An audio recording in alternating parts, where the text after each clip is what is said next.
Muy buenos días tengan todos ustedes, que día con día nos acompañan a esta, su estación favorita, México, del ayer y de hoy, transmitiendo desde la ciudad de Oaxaca, México. Les saluda Lirio Azalia. Hoy nos acompaña Fanny Cano. Muy buenos días. Hoy, 8 de marzo del 2021, hablaremos de dos temas muy relevantes para el territorio mexicano, como es la inestabilidad social durante la Guerra de Reforma y el Segundo Imperio. Para esto contamos con la presencia de dos invitados, expertos en los temas. Hoy con nosotros Ángel García y Viviana Hernández. Bueno, para empezar hablaremos acerca del periodo de la Reforma, la inestabilidad social que hubo durante ese tiempo. Pero para eso contamos con la presencia de Ángel García, experto en este tema. Ángel, ¿estás ahí? Sí, muy buenos días. Es un placer estar aquí con todos ustedes y ser partícipe de un tema muy significativo de nuestra nación. Empecemos con el tema de la Reforma, que se ha considerado como el periodo más sangriento y convulsionado de nuestra nación. Sí, de hecho, el periodo conocido como la Reforma se inicia a partir de la salida de Santa Anna y el triunfo del movimiento revolucionario impulsado por los suscribentes del Plan de Ayotla. De hecho, todo esto pasó porque se enfrentaron dos ideologías diferentes: los conservadores, que buscaban mantener los pilares del orden colonial y estaban en contra de una federación en México. Por otra parte, la influencia de la Ilustración y la Revolución Francesa acompañaban a los liberales, quienes llevaban adelante la lucha por construir una nueva nación. Además, buscaban eliminar el fuero militar. Esta medida iba dirigida principalmente contra Santa Anna. Tengo entendido que los liberales fueron los que propusieron una serie de reformas para transformar la situación económica del país y para quitarle fuerza a los grupos privilegiados. Sí, exactamente. Sí, exactamente. El 16 de junio de 1856, el diputado José María Castillo Velasco planteaba el reparto de la tierra para que de esta forma se pudiera determinar el sufrimiento de los hombres campesinos, ya que los pueblos rurales eran agobiados por la miseria. También en la sesión del 23 de junio de ese mismo año se cuestionó la tenencia de la tierra, ya que mientras unas cuantas personas se encontraban con una posesión inmensa de terreno, por otra parte los campesinos estaban en una situación económica horrible, además que no tenían propiedad, no tenían hogar, no tenían industria y mucho menos trabajo. Por eso es que se promulgaron las primeras leyes, como fue la Ley de Juárez en 1855, que quitó los privilegios a los miembros de la Iglesia y del ejército, ya que había una desigualdad en los ciudadanos. ¿Nos puedes decir qué otras leyes se dieron después de esta? Sí, claro. De hecho, en 1856 se dio la Ley Lerdo, que fue elaborada por Miguel Lerdo de Tejada, y sus objetivos eran crear la clase media rural, fomentar la actividad económica y obtener impuestos de la misma. En el año 1857 se dio la Ley Iglesias, que reguló el cobro de los servicios realizados por la Iglesia Católica, como el bautismo, entierros, matrimonios, etc., para que no afectara a la gente sin recursos. De hecho, los liberales fueron los que elaboraron lo que hoy conocemos como la Constitución de 1857, ya que tenía un carácter federal. Sin embargo, en el Partido Conservador, algunos miembros de la Iglesia Católica, militares y terratenientes se opusieron porque afectaban sus privilegios que habían tenido desde la época del virreinato. Un ejemplo de lo anterior es que antes, si algún militar o sacerdote cometía algún delito, no podía ser juzgado por la ley, porque contaba con ciertos privilegios. Ángel, ¿nos puedes decir cuáles fueron las consecuencias de esto? Sí, debido a esta situación, los conservadores se alzaron contra el gobierno y buscaron apoyo de un país extranjero para evitar la ampliación de nuevas leyes, ya que ellos no les beneficiaban. ¿Podrías mencionar algunas disposiciones que vienen en la Constitución de 1857? Claro, en 1857 se dio la Constitución Federal y algunas de sus disposiciones decían: todos los ciudadanos son iguales ante la ley y se prohíbe la esclavitud. La enseñanza de México es libre. En México hay libertad de expresión y organización. Están prohibidos los castigos corporales. Y así es como un año después se dio la Guerra de Reforma, en el año de 1858, cuando Félix Zuloaga se rebeló contra los liberales en el Plan de Tacubaya. El principal motivo de este conflicto fue que el grupo conservador, la Iglesia Católica y gran parte del ejército rechazaban la Constitución porque afectaba sus fueros y privilegios. Por lo tanto, decidieron defender por sus privilegios y los de la Iglesia. Y tras el estallido de la guerra, el presidente Ignacio Comonfort se vio obligado a dejar el país y lo sustituyó el presidente de la Suprema Corte de Justicia, Benito Juárez. Esto fue por el lado liberal en Veracruz. Mientras tanto, los conservadores nombraron a Félix Zuloaga en la Ciudad de México. Por tal motivo, el país contó con dos presidentes simultáneamente. Y como en toda guerra, ¿no? Se sufrieron grandes pérdidas humanas y económicas, además un debilitamiento en el aspecto militar. Sin embargo, en 1861 los liberales vencieron y Benito Juárez hizo entrada triunfal en la Ciudad de México. La victoria liberal en la Guerra de Reforma conllevó profundos cambios sociales y económicos en la estructura del país. Y así es como se convierte la nueva República de México en un estado de corte moderno liberal, ¿no? Exacto. Y el gobierno de Juárez limitó la influencia de la Iglesia Católica, ya que los nacimientos, matrimonios y muertes solo podría reconocerlos el registro civil y se establecería la libertad de culto. Estas leyes fueron tan importantes que prevalecen hasta nuestros días, ya que además sin el registro civil, pues no se podría llevar un control de la población, ya que este marca el nacimiento de cada ciudadano, además de quiénes somos, de dónde venimos y nos identifica entre los demás. Y bueno, pasando a otro de los grandes acontecimientos que marcó a México, les dejamos con la información que nos compartirá nuestra compañera Fanny y nuestra invitada Viviana, experta en este tema. Cedo la palabra a Fanny, quien nos hablará de este gran suceso. Muchas gracias, Lirio Azalia. Y como bien mencionabas, esos acontecimientos sin duda son de gran importancia, pues forman parte de nuestra historia, así como nos harán entender qué es lo que ha sucedido a lo largo de los anteriores años, ¿no? En nuestro territorio mexicano. Hoy hablaremos del llamado Segundo Imperio, también conocido como Imperio Maximiliano. En esta ocasión nos acompaña mi compañera Viviana Alex, y nos compartirá más a fondo acerca de este suceso. Cuéntanos, Viviana, ¿nos puedes decir acerca de este suceso? Muy buenas tardes a todos y gracias, Fanny. Empezamos destacando que este fue un periodo histórico muy importante para México, ya que se instauró un estado monárquico en el país. Cabe resaltar que al terminar la Guerra de Reforma, México tenía una gran deuda que ascendía a los 80 millones de pesos, por lo que le debía 69 millones a Inglaterra, 9 millones a España y 2 a Francia. Es impresionante la deuda que México tenía, por lo que podemos ver en este periodo. De hecho, gracias a eso se da la intervención francesa en 1872.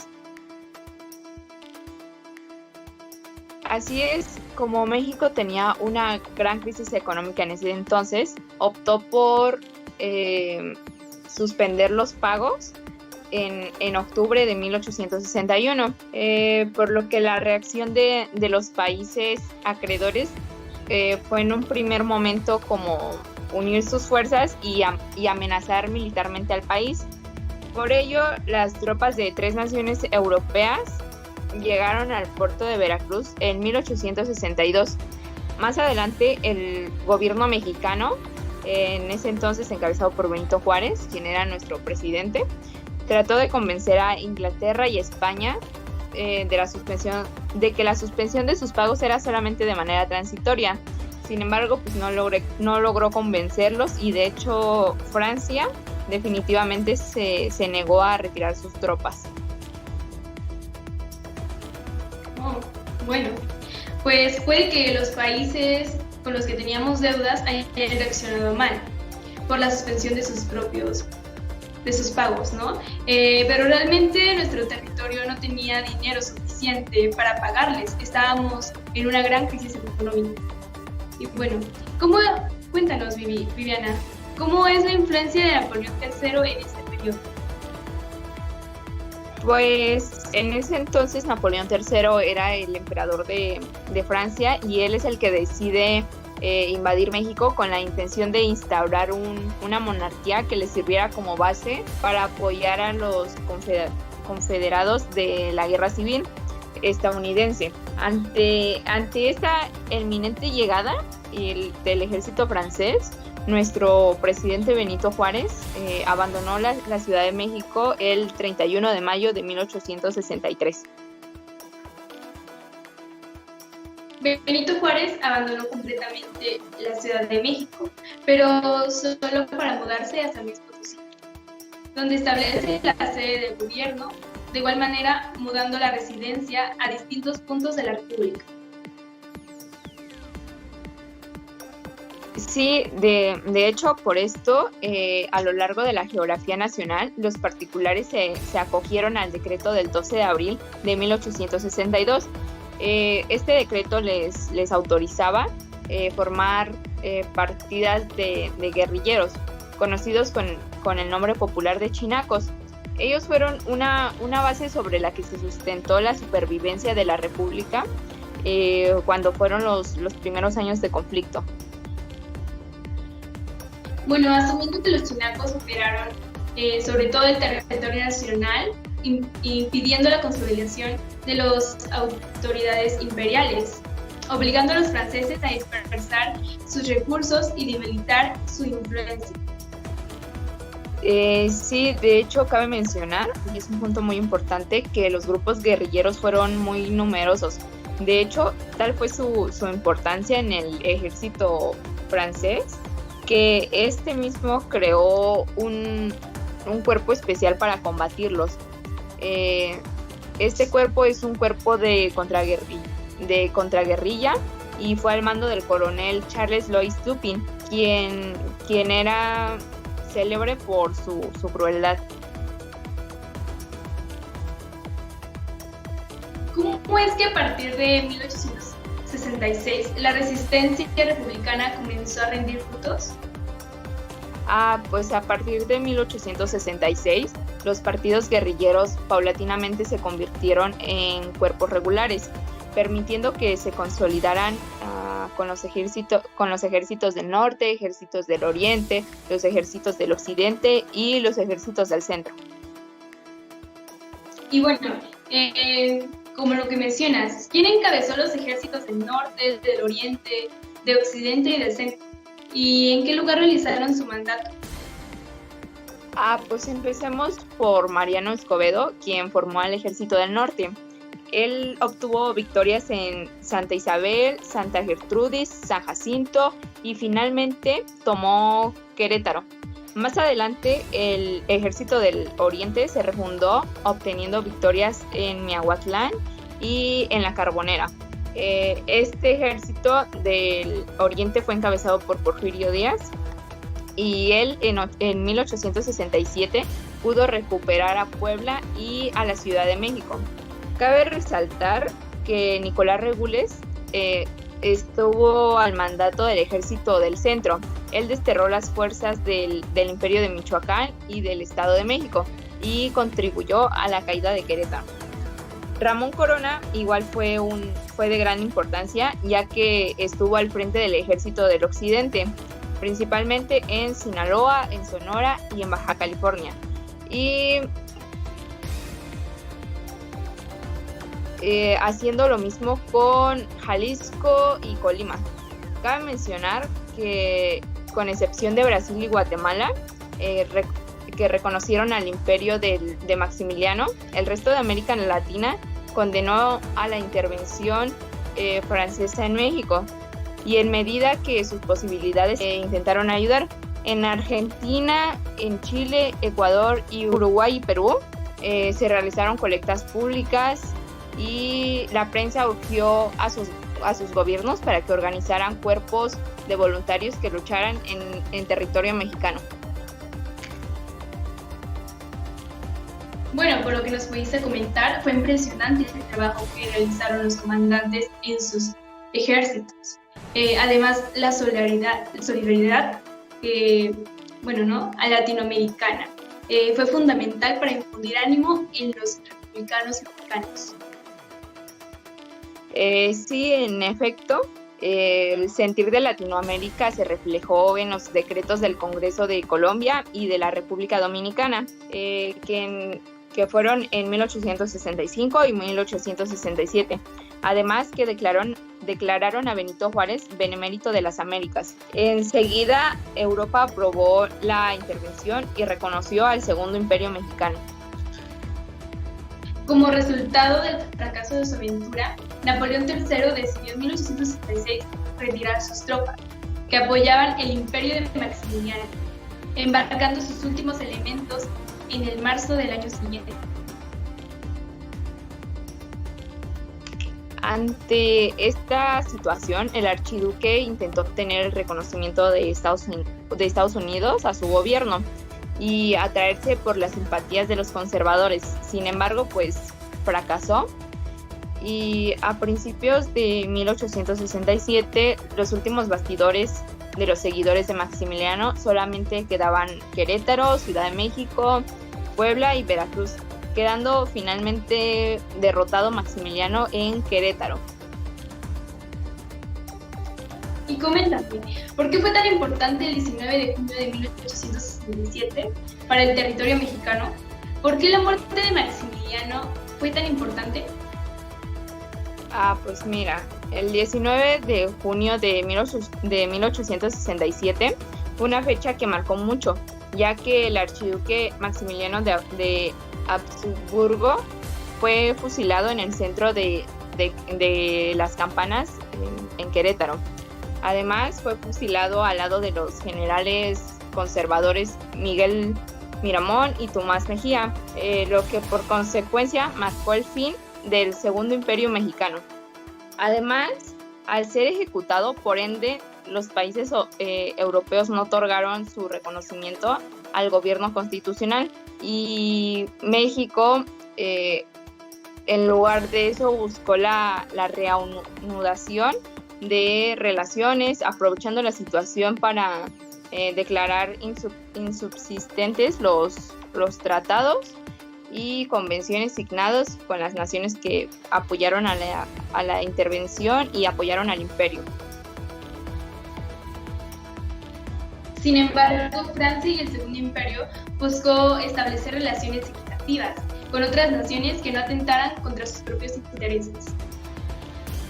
Así es, ya más tarde el presidente, acompañado por los miembros de su gabinete, hizo su entrada triunfal en la Ciudad de México el 15 de julio de 1867, y los días siguientes a su arribo los consagró a dictar las medidas necesarias para la normalización de su orden constitucional, además de que estableció las instituciones que fueron suspendidas por aquella intervención. A partir de entonces se promulgó un decreto convocando a las elecciones para presidente de la República, los miembros de la Cámara de Diputados y la Suprema Corte de Justicia. En este mismo acto se pretendía restablecer el Senado, otorgar el voto activo y pasivo a los ministros religiosos y otras medidas que no prosperaron por la oposición que desataron. Así es, ya finalmente les quiero mencionar que el 8 de diciembre de ese mismo año, el Congreso de la Unión reanudó sus sucesiones que habían sido suspendidas en mayo de 1863. Además, es muy necesario destacar que la derrota de la intervención y el imperio de 1867 puso fin a un ciclo iniciado con la Revolución de Ayutla, que destruyó para siempre la dicotomía entre monarquía y república, entre centralismo y federalismo, y entre los conservadurismo y liberalismo. Además, sentó las bases del Estado republicano, federal y laico. Así es. Bueno, pues muchas gracias por tu información que nos acabas de brindar. De verdad que es muy interesante este tema, ¿no? Que ha pasado a lo largo de los años pasados, ¿no? Bueno, pues de antemano te agradezco, de igual manera de parte de mi compañera Lirio, y también agradecemos la participación de nuestro invitado Ángel García. Y bueno, para finalizar, vamos a concluir, en este caso con mi compañera Lirio. Y bueno, comenzamos. Lirio, ¿estás presente? Sí, Fanny, estamos aquí. De hecho, podemos rescatar gran información de estos dos temas. Y pues, en estos dos periodos se marca un importante parteaguas para el México independiente, pues en él se gestaron las reformas liberales que dieron pie a la modernidad, habiendo una brecha entre la Iglesia y el Estado, y concluyendo con todo sistema del virreinato que había previvido por décadas después de la independencia. Sin embargo, la lucha no solo fue ideológica, ya que hubo una guerra fratricida entre liberales y conservadores mexicanos que culminó con la Segunda Intervención Francesa y el imperio de Maximiliano de Habsburgo en México. La victoria liberal en la Guerra de Reforma de parte de los liberales conllevó a profundos cambios sociales y económicos, ya que su estructura de México cambió y gracias a la promulgación de las diferentes leyes que han sido escritas en la Constitución de 1857, dieron pie al poder eclesiástico, convirtiendo a la nueva República de México en un estado de corte moderno liberal. Así es. Y bueno, podemos darnos cuenta de los constantes cambios que ha habido a lo largo del tiempo y que sin duda han consolidado la forma de organización política actual. La diversidad de pensamientos en el ser humano es muy variada, como lo podemos ver, y a la necesidad de organización en una nación en sociedades no siempre se está conforme debido a ciertos intereses. La época del imperio de Maximiliano fue una gran trascendencia para la restauración del gobierno republicano en México. Se observa que además de ser un hecho interno, vivimos en un mundo donde existen los intereses internacionales. En los hechos de la historia, desafortunadamente se llevan a cabo revueltas sociales que han llevado a enfrentamientos armados. Es así como lo podemos ver en diferente tiempo pasado, ¿no? Y bueno, las diferencias de ideologías llevó al gran descontento y a la sentencia final de Maximiliano. Sin duda alguna fue definitiva para el término del dominio que Francia quería imponer en México. Y a la entrada de Benito Juárez, la instauración del sistema republicano y el triunfo del grupo con las ideas liberales. Una frase muy conocida, que siempre ha sido y será, es: los pueblos que olvidan su historia están obligados a repetirla. Tal vez toda nuestra historia hubiera sido muy diferente si hiciéramos caso a esta frase. Por esto es que se considera tan importante estudiar nuestra historia y la de nuestro país para poder algún día cambiarla. Y bueno, es así como damos por terminada esta sesión. La verdad es que la información que nos brindaron nuestros compañeros invitados, Ángel García y Viviana Alexia, fue de gran importancia y muy, de verdad que muy buena su participación en esta emisión. Les agradecemos de antemano de parte de Lirio Azalia y de su servidora Fanny Cano. Esto fue todo por hoy. México del ayer de hoy.